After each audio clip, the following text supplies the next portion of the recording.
Hello,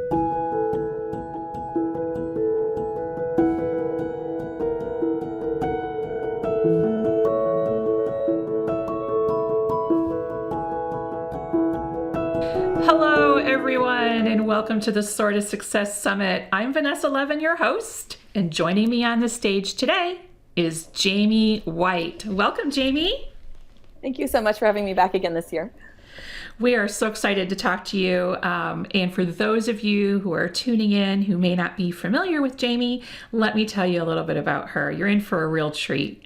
Jamie is an early childhood educator who's passionate about emergent literacy, play-based learning, process art, and creating delightful preschool experiences in her classroom. She's the founder of Play to Learn Preschool. She also develops preschool resources and enjoys inspiring other preschool teachers online and at professional development workshops throughout the U.S. Yay, thank you for joining us. I appreciate it. This is exciting. This is my favorite thing to talk about in the whole world is play. It is. So it's perfect. It is, and we were looking at topics for this year's summit, speakers that could speak on certain things, and circle time came up as one of the questions that we had received some feedback on from our attendees last year, asking for more information, and I was like, I just might have the right person to talk about. So let's jump right in, and I received, like I said, many questions about this and about circle time, and I bet you do too, right? It's one of the things I get emailed about the most, for sure. Yes, because circle time is a thing, but then there's not always a definition. So you're here to help us. You're here to help us with that. And there's this recurring theme in the questions that I get, and it's like, how do I get my kids to pay attention, or how do I get them to listen? So I'm wondering if those are even the right questions to be asking. Like, what if we reframed our thinking from getting kids, our students, to do something to how can I make my circle time more fun and playful for my students? So what are your thoughts on that, Jamie? Take it away. I love that. So I think that sometimes for teachers, they feel like circle time is that moment, like that 10 or 15 minutes that they have where they can tell or teach all the things that their kids need to know, right? And unfortunately, what we know about research from researching children's brains and how they learn is that children do not pick up a lot of information, and they certainly don't retain a lot of information when it's just listening to the teacher talk. Right? So when we're thinking about like, I have to teach them the letters and the numbers and the colors and the shapes and my theme, and we have to talk about the holidays and the seasons, and I have to tell them all these things, then we start to feel like the teacher is the one who has all the information and she needs to impart it on the students. But what we need to do is reframe our thinking so that it's not the teacher who knows everything and has to transfer that information to the student, but rather the teacher is the facilitator, the person who sets up the environment in the classroom, and then of course also at circle time, so that the kids can discover it on their own. And we know that kids learn in lots of different ways. Of course, they learn through auditory ways when they're listening. They learn through visual. They learn by touching, so that tactile learning. And then they learn kinesthetically. They have to move and do and be the thing that they're learning about. And so as a preschool teacher, I think it's especially important that we stop thinking that telling students is teaching students, because it's not. Telling and talking is not the definition of teaching. Especially in early childhood education, we have to think of the teacher as the one who provides all of these opportunities, all of these materials, all of these sensory experiences so that the students can learn it and be it and do it and experience it. And that's how they'll retain it. So if we stop thinking about us as the giver of information, but rather us as the facilitator of them discovering this information, it helps change how we think about circle time. I absolutely love it. You're preaching to the choir here. I know. We're on the same page for sure. But I know that that's really valuable information for our attendees today. And so now that you've inspired thousands of people, and those is that all it took? I know, right? All I right. know. If only that was all it took. So Right. for those who are watching and they're excited about making this shift or change in their circle time to increase attention and increase learning in fun and playful ways instead of the telling, right? Yeah. What advice do you have to help teachers get started making that shift to this new mindset about circle time? So I have a couple of pieces of advice. My first is to have a sort of bag of tricks so that we don't have to reinvent the wheel every single time we're doing circle time. That we can just sort of have this bag of tricks in our back pocket and we can use it to teach lots of different skills, lots of different seasons. It's applicable in the fall, in the spring. It's applicable to 3-year-olds and 4-year-olds and 5-year-olds. And so I'd like to share just a few of the things that are in my bag of tricks, and just kind of show how I use those to teach lots of different skill areas. And they're all kid tested crowd pleasers. So these are all things that my students love to do because they don't feel like it's learning, right? That's the trick. One of my own children. So I have 4 kids at my house. She said to me just recently, she said, "Do you know what I loved about preschool with you, Mom?" And I said, "What did you love?" She goes, "I love that we didn't even really have to learn anything."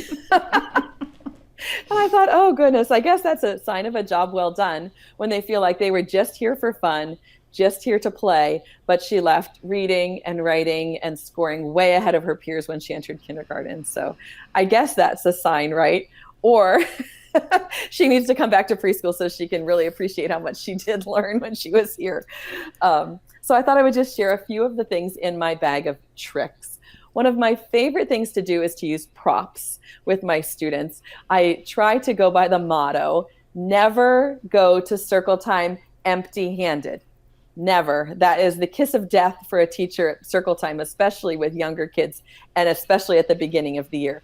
We want to make sure that we're always bringing something to circle time for them to touch, do, see, hear, experience with their senses. So one of my favorites is, instead of doing just little songs and finger plays, which of course we do, is to incorporate chip clips. So these are little bag clips that you can get at the Dollar Tree, or lots of like Bed Bath & Beyond or Home Goods or those types of places have cute little chip clips. And I love to use these for my finger plays because they give the kids something to look at. And then they're also really good if the kids can take turns clipping them. They improve their hand strength. So the springs on them are really firm, and they're really good for the kids to practice and increase their hand strength. So I've written just a bunch of little poems to go with all of the different 1,000 varieties of chip clips that I have in my bag of tricks. This is one about 5 black cats. So if I was doing with the kids, I might count with them the 5 black cats. We could count them together. 1, 2, 3, 4, 5. And if your cats aren't black, they're all different colors, or you found a different kind of chip clips, you could just say 5 little cats or 5 cute cats, make it work for your situation and for your resources. And I've clipped them onto a wooden tree. This is actually from Hobby Lobby in their wood crafting section. And I just painted it green on the top and then brown on the bottom. But the little poem that we do with it goes like this. 5 black cats stuck up in a tree. They all cried out, "Come rescue me." And I would encourage all the kids in my circle time to say that. "Come rescue me. Climb, climb down that big, tall tree. If one gets out, how many will there be?" So we had 5 cats and 1 got out. Let's count to see how many are left. 1, 2, 3, 4. And we repeat the verse. 4 black cats stuck up in a tree. They all cried out. And the kids say, "Come rescue me. Climb, climb down that big, tall tree. If one gets out, how many will there be?" And we just keep repeating it. So it's a good practice for rhyming in oral language, for reciting a poem, hand strength if the kids are doing the clipping. And then it's also computation, right? So rather than doing flashcards where we're doing 5 minus 1 equals 4, 4 minus 1 equals 3, then we're just doing it in a very hands-on, practical, and developmentally appropriate way. So I love these little cats. They're super cute. I know you're a cat person, Vanessa. You probably like that one Yes, too, right? absolutely. It's Gemma's favorite. Can I tell you a chip clip story really quick? Yes. Okay, because there's nobody else out there who would appreciate this except you and the other people that are watching. So I don't usually. All the people that I've turned on to the chip clip gang. Yeah. So I like to use the little chip clips. I used to use them with 5 little monkeys and 5 green and speckled frogs because those are rhymes that we all know and love. And I had found these chip clips. And so I was presenting at a national conference and I had I used to use rulers like for the frogs or whatever. And so I had my frogs on the ruler, but some snafu had happened with my luggage and some of my luggage didn't arrive at the conference. And so I was short some chip clips. So I had like 2 frogs.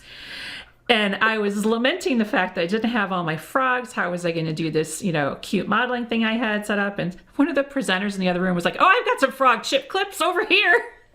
In her purse? Yeah. Like she was presenting, it was like a 2-day conference or whatever. And she's like, "Oh, I got some of those. Here you go."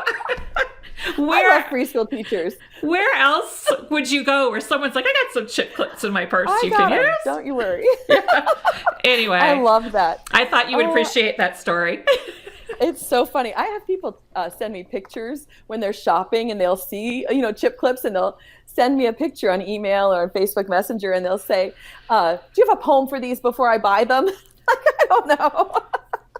We can all write our little chip clip poems. I love that. Yeah. Preschool teachers are the absolute best, for sure. This is just another set of chip clips. Have you seen these? They come on the same pack as those frogs. Yes, I have those. At Dollar Tree, they have a set that's 3 ducks. So you can get 2 packages of ducks and do like 5 little ducks went out to play. And then they have another package and it has a ladybug, a frog, and a bumblebee. And so for that one, you would get 5 sets of the chip clips. And you'd have 5 ladybugs, the 5 green and speckled frogs, and 5 little bumblebees, right? So for this one, this is good for younger kids. I just put them, it's just a piece of cardstock on just drew like a leaf and put them on a leaf. So it doesn't have to be complicated like the tree. And this one says, 5 little ladybugs sitting in the sun. One flies off to have some fun. Now there are 4 little ladybugs sitting in the sun. One flies off to have some fun. And when they're all done, no little ladybugs sitting in the sun. Time to come back. The day is done. And then the kids can bring them back and clip them on and help count 1, 2, 3, 4, 5. So just quick and simple ways to practice rhyming, oral language, fine motor skills, and math computation, counting in sets of 5. So that's one of the things in my bag of tricks. Right behind this easel, actually, that I'm sitting in front of, it has dowel rods, which I think used to be for big books, like you could hang your big books on them. Mm-hmm. And they don't sell big books, so I don't have quite as many big books as I used to have. And so I've clipped all of my chip clips behind here in bags. And so then when it's circle time and I have an extra 5 minutes, or I've misjudged how long something is going to take, or I have a set of chip clips that go perfectly with my season or theme or whatever's going on, I can just reach back and grab a bag of chip clips. So that is in my bag of tricks for sure. I have a couple of other examples of things that are quick and easy. They don't require too many supplies or too much planning, and they're super fun for kids. So I like to call this one the What is Hiding game. And in this one, this is actually not a great example. Hold on. Let me do a different color because you can't see the orange on orange. So in this one, you take cardstock and you can write numbers on it like I've done here, or you can do letters or shapes or anything. And then this is a manila envelope and I just cut a big hole in it. And we just play this little game where we guess what is hiding. So I'll tell the kids, there's a number hiding in this envelope. Can you guess what it might be? And they might guess 4 or 9. And we can just pull it out to see if they're right. You're right. It was the number 4. So this is a lot more fun than flashcards too. Here's another one. Can you guess what number's hiding in the envelope? And so it asks them to take just a closer look, to use some visual discrimination skills and take a closer look. And sometimes they'll even argue like, it's a 5. And the other kids are like, no way, 5 doesn't have a point. It's got to be a 2. And I'll say, let's check it. so this is just a super easy, fun way to practice number, shapes, alphabet, anything like that. And I just keep everything tucked right here by my easel. So, those moments when you feel like, oh, I had a 10-minute lesson planned, and either they did great and it finished in 6 minutes, or it's not going well. And so I know, because I'm an effective teacher, when something's not going well, I have to stop and change paths. And so this is a good little way to just pull it out of my pocket. I have one of these with farm animals on it, so it's got a much smaller hole, and I have photos of farm animals in there, and they love that one. So I'll put the animals in different directions, and they can try to guess, what it is. But when we're thinking about, one of your first questions, Vanessa, was how do we get them to pay attention, right? Or like sit and pay attention. Anytime I have something hiding, or it comes out of a box, or it comes out of a bag, and there's some kind of an element of like surprise to it, it doesn't take very much, obviously, to keep preschoolers happy. But anytime there's like a little element of you have to pay attention because something's going to surprise you, I find that helps with their attention span a lot. Absolutely. So. I couldn't agree more. And it's sometimes it's as simple as that, putting the thing in a bag, yeah. right? Like I have a thing I want to show you, but instead of just showing it to you, I pull it out of the bag. And exactly. Like, wow. Exactly. We were talking with Jody Rodriguez about something similar, what she was talking about, just those little tiny things that you can do that don't take any prep or anything, just to make it a surprise. Just grab a bag, throw it in there. So easy. It is so easy. I really feel that if the only thing our students take from us is that they find out that they love school, they leave preschool and they were like, that was amazing. I loved every minute of that. It was fun and I'm good at it. Then our job is well done, because everything else comes easily to kids who love school. Yes. If we can get them to just feel like it's so much fun and it's not a chore, that school is exciting and happy and loving and safe place, then everything else, all the letters and numbers and, all the other things, those, they're icing on the cake, really, because the kids can pick those up easily if they feel like school is a safe, happy, welcoming place for me. So just do little things like that to try to keep them happy and excited. Exactly. It doesn't take a lot. It doesn't take a whole lot of stuff. I have a chip clip fail to share with you now. Okay. You want to hear my chip clip fail? Of course. So several years ago, I found chip clips that were cows that mooed. Oh, the big ones. Yes, they were quite large, and they were expensive. But I had a lapse in judgment. We all have those.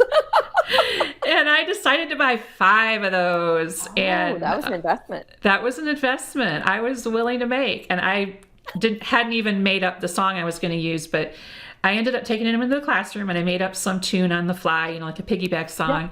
And the kids loved it. And then one of the cows stopped mooing. Oh, no. He got laryngitis. Yes. And my catch was that the kids got to touch the clip and make it moo when it went. Moo, right. And then one didn't work. And then there's like really no way to fix that. And they're just coming back from that. Well, yeah, I mean, you can't change the batteries in a mooing chip clip. I don't think you can, at least. So can you?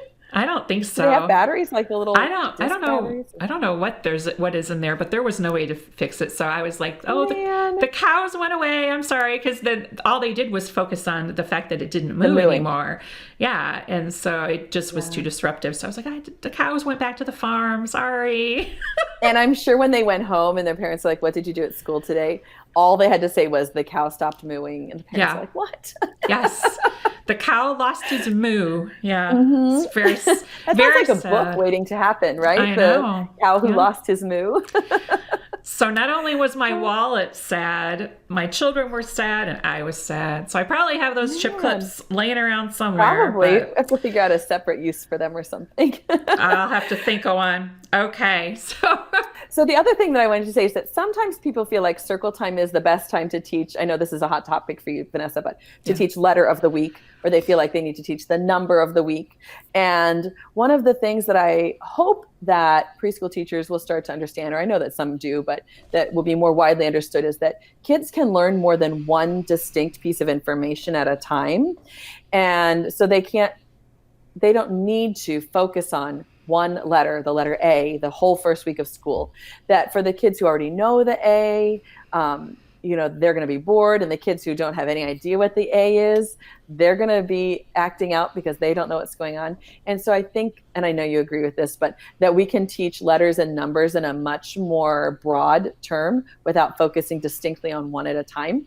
So I wanted to show you 2 examples of how we work on letters and numbers, because we do teach letters and numbers. Sometimes people hear that it's a play-based preschool and they're like, oh, that's cute, but when do they learn their letters and numbers? And so I like to say we teach them, but just not one at a time, or just not in this distinct way. We try to incorporate in all areas of our classroom. And then we play a lot of games like the one that I'd love to share with you on the Pocket Chart, if that's okay. Yes, please do. So these are what I like to call carpet games, but you can play them either down on the carpet if you have a small group, or up on a pocket chart like this. And the idea is that we would put out a certain number of cards, either numbers or letters or something that the students are learning, and that they can practice all of them at the same time. So for this one, it's a little poem that I wrote called Bubble Pop. Let's see. Can you see that? Yep, it looks great on my end. Okay. This says Bubble Pop. And so for this one, there are cards with a girl blowing bubbles, and they're numbered 0 through 10. And the poem goes like this: bubble, bubble, bubble, pop. How many bubbles before we stop? And so the teacher will ask the kids to close their eyes, or she'll be real sneaky, and hide the pop behind one of the cards. And then the kids can take turns, choosing a number to try to see if the bubble is, or if the pop is there. So they might say, I think it's behind bubble number 1. And no, it's not there. Maybe it's behind number 7. And the kids can come up, say the number, and then look to see if it's there. And so this is good for number identification. It's good for taking turns. The kids will start to work together. So the kids will be like, try number 6, try number 9, try number 4. Oh, your bubbles popped. So that's how many we could play until it stopped, because the bubbles popped. And so this is a really fun way where you just hide a little piece behind a number or a letter, and they can try, to find it. So they're practicing, gives them good practice and reinforcement for the letters and numbers that they know. And then also, they're hearing the other kids in the circle time guessing the letters and numbers. So they're also getting reinforced for the letters and numbers maybe that they're not as sure of. So we love these little carpet games. We play one of these almost every day with our students. And I've created a bunch. I used to just cut them out. 2005, Jamie would cut everything out of construction paper and, just have them in little envelopes on the carpet. And then 2020, Jamie has much better fonts and clip art. So we have lots of options for practicing numbers like that one. I have a set that are alphabet carpet games. So for this one, it's all about the letters. So for, say, focusing on the letter B, or we're practicing the letter B, this is a fun way to do it, where we could put out pictures that start with that letter. So I might put out some boots, and, I'll have the kids say, what else starts with the letter B? A barn, or, let's see, a button, et cetera, bike, basket, bow, baby. We'll put boat here. And then I'll hide the letter behind one of the pictures. So it'll say, let's all play the letter B game. Each of these pictures starts the same. Hide your eyes. And I'm going to hide it behind one of the pictures. And I'll give the kids a turn. I'll say, which word that starts with letter B do you think it's hiding under? And the kids always say, I think the B's under the bicycle. Let's check. No, it's not there. I think the B's under the boots. Let's try it. You found the letter B. And so that's another fun way just to kind of practice the letters. There's an uppercase and a lowercase, but another way that they're practicing letters and letter sounds sort of all at the same time without like say and repeat. I think sometimes teachers do like I'll say the B and you make the B sound, B, buh, B, buh. But this is a much more interactive way for the kids to be able to practice those distinct skills, letters and numbers. So we love these carpet games, and this is definitely in my bag of tricks of things that I keep right here at my easel. Absolutely. Those are fantastic, Jamie. And I really like the distinction that you made about letter of the week, and that little activity that you did there, that's not letter of the week. That's just, that's a quick activity you can do during your Yeah. whatever you call your circle time or your small group or your whole group, Right. whatever it is. They could totally be small group activities too, right? Of course. Yes, absolutely. My whole Yes. class is sort of a small group. I have a Yeah. home-based preschool, so everything is sort of small group, but yes, Yeah. absolutely. And it doesn't mean that they have to practice the B because it's the second week of school. Do you know what I mean? Like Right. we just pulled out the letters that I know that maybe half the kids are doing well with, and half of them are starting to confuse the B and the P. And so we'll pull it out and practice the B. I always like to start with the letters of their names. So the first few weeks of school, we do a lot of work with the first letters of all the kids' names in the class. And that's a good way because then they start to recognize it as like, oh, that's my letter, right? Mm-hmm. Oh, I know that one. That's mine. They take a lot of ownership over it. Yeah. So that's how we approach letters. Right. And I also like you know how you've talked before about that element of surprise or the mystery where you put things in bags or envelopes. Well, that activity you just showed us with the letter B is exactly the same. Even with the numbers, there's still an element of mystery, and Exactly. that's going to increase their attention and their engagement, right? For sure. So, It's sort of a game, right? Teaching preschool is like a game. It's yeah. like you have to try to like trick them into learning or make it so enticing that they want to be on the carpet.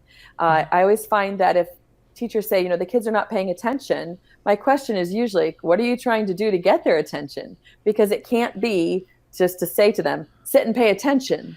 Because while that might work, you know, for older students, I don't know if it works for high schoolers or not. I've never taught high school, but it doesn't work for 3-year-olds because they're No. kind of thinking in their heads like, why should I make me, you know what I mean? Like there's Exactly. so many other things in the room, why should I sit and pay attention to you? So the burden has to be on the teacher to make it so exciting and just have that little element. It doesn't have to be, you know, you know, like a song and a dance every single day, but to make whatever the activity is so much fun and exciting that they want to be there and they want to participate in it.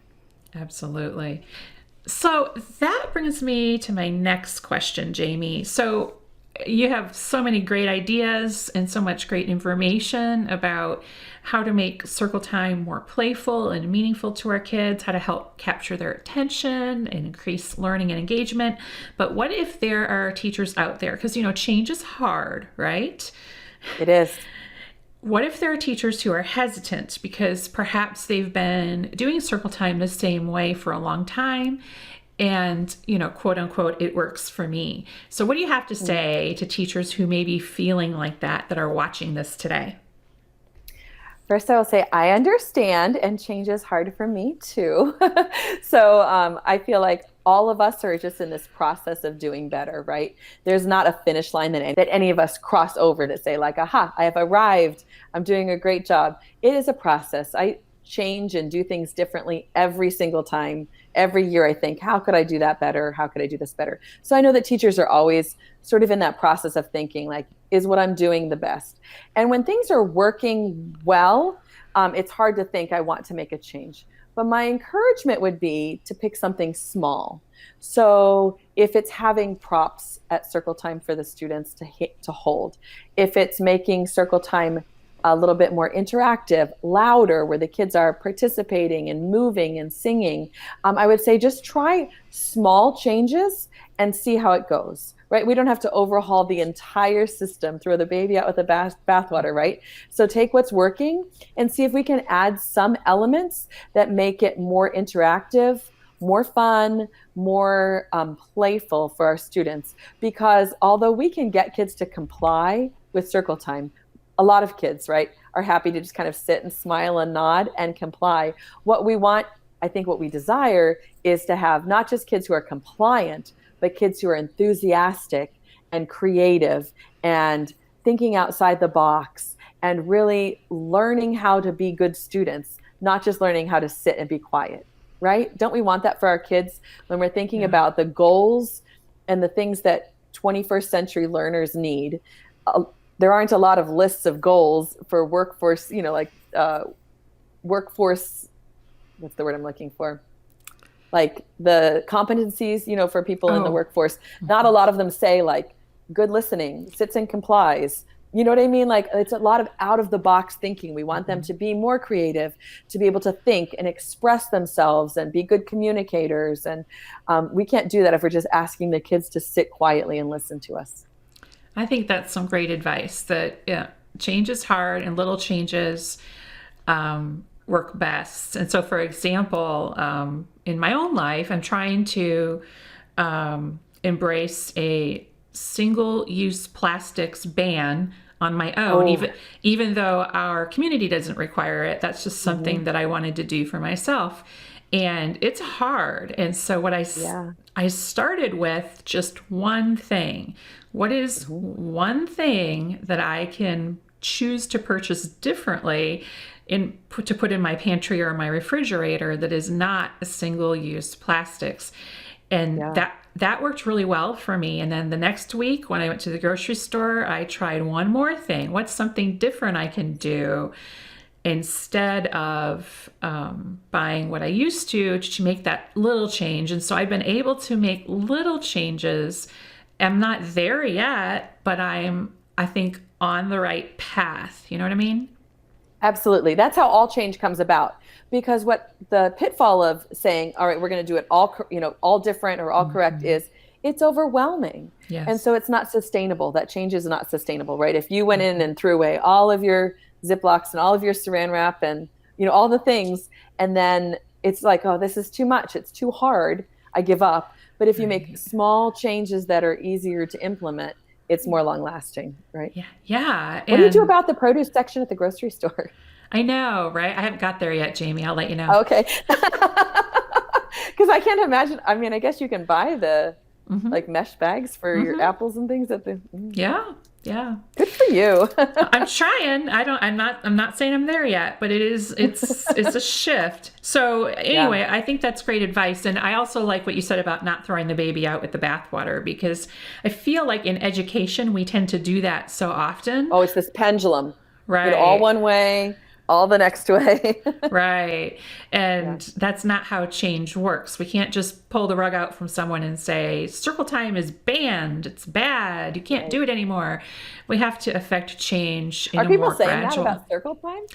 I have worked in districts where we went from circle time is a must to circle time is bad. And then not a Oh, whole lot of the why behind the what was given, yeah. and teachers felt like the rug was pulled out from under them. So what they started doing was doing a circle time in secret, which is With the door closed. right.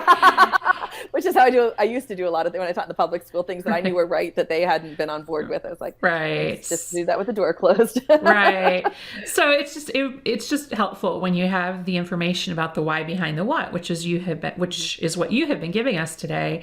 It helps teachers make a change when they know and understand how young children learn best. And I think that's the most important thing. Right. So, Can I interject one quick yes, thing? please I do. think if we try to think about what our purpose of circle time is, to reframe our thinking about why are we meeting with the kids? And I know we talked about it at the beginning, but if the purpose of circle time is to disseminate knowledge, then I think maybe we probably need to rethink it.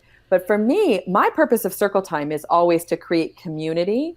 So I always use it in the morning. I can't imagine not starting my day with a circle time because it's so important that we all get together and everybody has a chance to say good morning to each other. I am glad you're here, and I can sort of get a read on, how their day is going, what their mood is when they walk in the morning. It's so important for me first thing in the morning to have this little morning meeting, this little get together where I can say, I'm so happy you're here. We are going to have an amazing day and just sort of set the stage for it. And then I also like to use that morning meeting sort of as a planning session for the day so that, this is what we're going to do today. And I've got all these cool things set up for you. So let's get to it. And it's a good way to set the stage Yeah. for learning. And so if we try to reframe how we're thinking about why we do circle time, it will help us plan activities that are maybe more appropriate for younger kids. Yes, I was going to say almost exactly what you said about use it as a planning time. Yep. So that's totally true. And also, one thing that I like to do is like you get everyone together in the morning for whatever you want to call it, whether you call it morning meeting or circle time or whatever you want to call it. Um, is I can kind of gauge the mood of the class. I can see who's in a good mood and who's not, Yes. who's having a tough day. And sometimes I've adjusted my instruction to that. Like if I have two of my most challenging students that are already showing me that they're having a rough time this morning, then I might adjust some of the things that we do that day on the fly because I know that they're not going to be able to handle. Right. So, they always say that the sign of an effective teacher is not that everything goes as planned, right? Because that's ridiculous. Nothing ever goes as planned. We're working with these tiny humans who have 100 things going on in their lives. So the effectiveness of our instruction cannot be like how well they do. That has to be judged on how well we respond and react to their needs. So an effective teacher does not do a lesson that goes perfectly every time. An effective teacher is the one who sees when the lesson is not going well and changes the plan. That's an effective teacher. And so I think if we kind of think that and we stop judging our effectiveness on like how well the kids are doing versus how well we respond to them, that makes it a little bit easier to swallow too, right? Like I saw that it wasn't going well and I changed my plan, or I saw that they were not having it for whatever reason. This awesome lesson that I planned was not, I don't know, they just weren't participating or it wasn't kind of going well for them. And so we did something different. And I think that if we remember that that is how we can judge our effectiveness on our ability to be responsive to the kids, that makes it a little bit easier. I would be, if I had a bell, I'd be ringing it right now. Ding, ding, ding, ding, ding.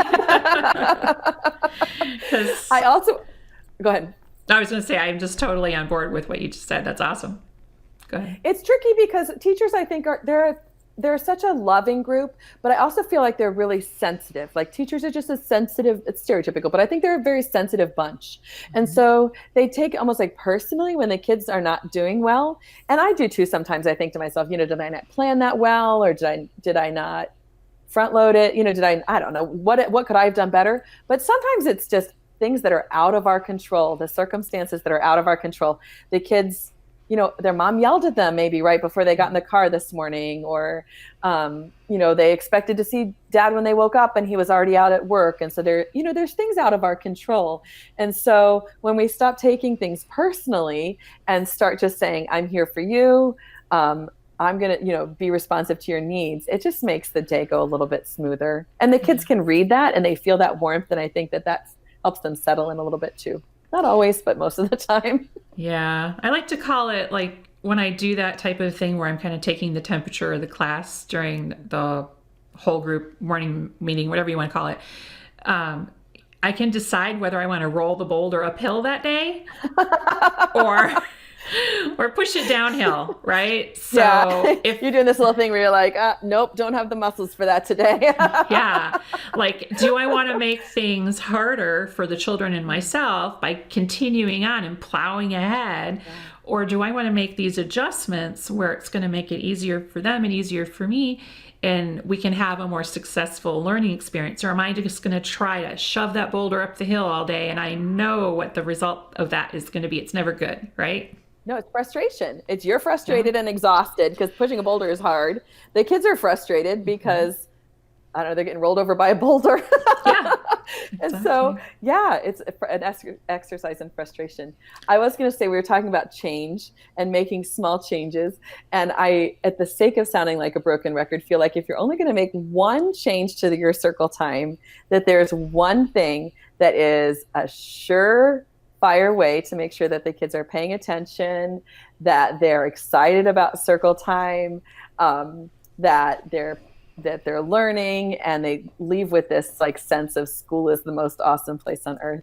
And so of course it's my puppet. I think if you're going to make just one little change to circle time, it has to be utilizing a puppet. So I don't know if that's a good segue or not, but I'd love to introduce you to my puppet. Absolutely. Please do. She lives here. Let's see. Okay, hold on. Let me see. So she lives, can you see up here? She lives in this little mailbox right above my circle time carpet. So the kids cannot reach her. And am I okay? Yep. So they can't reach her. So it's always a big deal when I knock on the mailbox door and get her out. And I have to tell you a little story. Betsy's been doing some traveling, Vanessa. I don't know if you know this, but she's been invited to speak at conferences over the last year. So she's got a little bit of a big head about her speaking ability. So this is my puppet, Betsy. Hi, everybody. And Betsy lives in this mailbox. She comes out every morning to say good morning to the kids, and they always have something to tell her. So I always laugh about, how circle time for 3 and 4-year-olds, they always have a story. And so Betsy will always say, like, what's your story today? And they have some kind of a story. I have a boo-boo on my knee, or, I don't know what. They've all got stories. I, went to Chick-fil-A yesterday, or whatever their story is. So Betsy listens to all of their stories. Just a little quick good morning to everybody. And then she is usually the one who introduces whatever our topic is for the day. So if we're learning about, at the beginning of the year, how to use the paints or something, she will bring a paintbrush out and model for the students how to use the paintbrushes. Or if at the beginning of the year I'm teaching them how to use, she's not very good at scissors, but if I'm teaching them how to use like markers or something, I will bring the markers out, and Betsy will demonstrate how to use the markers and how to make the lids on the markers click. So she is always the one who does all of the demonstrating to the best of her no arms and just a beak ability. She's the one who demonstrates all the things for our kids, and they give her 100% attention. No doubt. If Betsy's out, all eyes are on Betsy. So I've had people over the last couple of years ask me questions like, have you ever taken ventriloquy lessons or something like that? And I have to laugh because no, she talks just like this. And when I had laryngitis recently, Betsy also had laryngitis recently. It's amazing how that happens. They do not care that my mouth is moving because their eyes are 100% on the puppet. End of story. So she can talk about negotiations or problems that we might be having in class. She could say, I'm having a problem with my cousin, and she'll explain the problem, which of course closely resembles a problem we're having in class or something that we're trying to work through. And then she will talk through different role-playing things that we could do to fix the problem. Betsy is the one who brings them presents at all of the holidays. So at Halloween time, she might have a little, I don't know what, Halloween pencil for them. Or at Valentine's Day, she's the one who passes out the Valentine's Day cards. At Christmas time, she had books for everybody as a gift. And so our students a lot of times will say to their parents, Betsy brought me a present. Never Miss Jamie, always Betsy. She gets the credit for everything. And I also talked in the past about students who struggle, or students who don't have great eye contact, students who maybe are a little bit more hesitant to speak during circle time. Their walls come down with a puppet. So they're totally open. And I have kids in the past who maybe haven't spoken to me at any length during circle time. They're very quiet, or they're squirming around, or they're not looking. And I pull the puppet out and they're like, hi, Betsy. And I'm like, really? You're talking to the puppet. And you know what I mean? Can we try to transfer some of that over to me? But right. The truth is they're just more comfortable without having to make eye contact, with another human. So kids who are reluctant speakers or learners, they love puppets. And I, of course, have had 15 years of preschoolers coming in and out of Play to Learn. And so I'll see these big high school adult people at the store sometimes, and inevitably the question that I get asked is, does Betsy still live in your mailbox? Or do you still have that bird at school? And so this is the thing that they remember, and this is what helps me keep their attention. It's what helps give them that little love of school that they carry through even after they've forgotten that we learned anything here at preschool. So if you're only going to make one change, this is my recommendation. Add a puppet. I have a question for Betsy. Yes. Does she earn frequent flyer miles on all these trips she's been taking? Would you believe she doesn't? I know she should have frequent flyer miles. She's my lap child. Oh my goodness. We did give her own bag. Most recently we traveled and she had her own little bag in my carry-ons, but I know. Yeah. The kids are so Unfair. funny. When we've told our preschoolers that she's traveling or that we're going to take her on a trip, and they'll always say, but she doesn't have wings. I said, she's riding on the airplane with me. And you can see their little wheels turning. They're like, oh. And so we've actually taken photographs of Betsy like on the airplane so that they can see, that she was really flying on a trip with me. They love her. It's still this age, under age 6, when they believe everything, when their innocence is still peak, peak wonderful. They don't question too much about it. I will occasionally have 5-year-olds, sometimes 4.5, but usually when they turn 5, they start to get smart and they'll ask me questions like, hey, I have a question about Betsy. Like, I'm waiting for it. I know what the question is. And they'll say something to the effect of, is Betsy real? And I always answer, yes, she's a real puppet. And then they, then they come back the next day because they make up so many stories about her, and she travels and she goes on vacation sometimes. And I have a different puppet every once in a while, maybe like a week at winter break and a week at the spring break. Betsy will take vacation and there's a different puppet in there. And then their eyes are like, what? Betsy's not here? And so that's when they'll have another question like, okay, so she's a real puppet. And I said, yes. And they're like, but is she really real? And I know what they're asking is like, all those stories that you're making up, are they real? But I always just answer, yes, she's real. Would you like to touch her? Do you want to give her a hug? She'll give you a kiss on the cheek. It's my favorite thing about Circle Time. Yes, puppets are... puppets are awesome. And, like Dr. Jean says, she has some great quotes. And one of them is, the teacher brings the magic, right? Oh, I love that. Yeah, she always says the teacher brings the magic. And I think in this case, when it comes to Circle Time, Betsy's bringing the magic. Yeah. Oh, no. I've relinquished all my duties to Betsy. There you go. You can take a sick day now. So I think we have got everybody on board now with making Circle Time more playful. And now let's pull out the stops. What are some of your best tips and tools for making it happen? You've already given us some great ideas, but I know you have some more. So go for it. I'll put Betsy away. Okay. Betsy's going back in her box.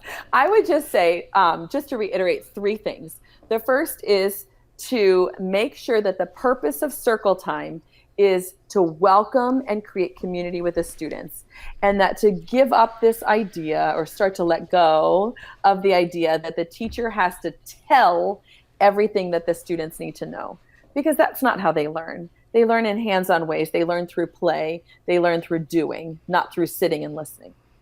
The second thing I would say is never come to Circle Time empty-handed. That the kids cannot just learn through listening. They have to touch and move and see and do and make noise and participate fully in order to learn whatever the activity is or to feel welcomed into the Circle Time. And then finally, I would just say that the main goal of Circle Time is to create a classroom environment where every student feels loved, where every student feels welcome, and where they go home at the end of the day thinking, school is my favorite place to be. Absolutely. I couldn't agree more. Well, I want to thank you again for joining us today, Jamie. It's always a pleasure. And thank you to all of you who've tuned in as well. And if you'd like to spend a little more time with any of the ideas and suggestions we discussed in this video or in any of the others, don't forget you can bring those sessions home with you along with some fantastic bonuses. Just click the link below this video, and don't forget, prices go up the day after the conference ends. Thanks again, Jamie. Thank you for having me, Vanessa. And thanks to all for watching. Until next time, I'm Vanessa Levin, and this is Jamie White. Jamie White. Thanks, everybody.